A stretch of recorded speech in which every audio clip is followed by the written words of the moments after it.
So these are very unique structures which I found while on my way to one of the temples near Junnar Taluka. These rocks are supposed to be of special types. If you hit them with a rock, you will see a noise of a metal coming in. Don't know the facts about it, but then if you keep hitting the rock, it will make the noise of metal, as if there's some kind of a hollow vessel out here.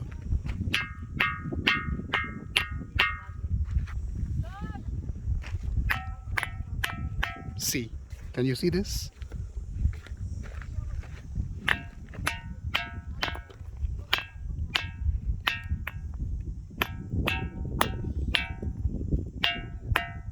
Some sort of a unique creation of nature.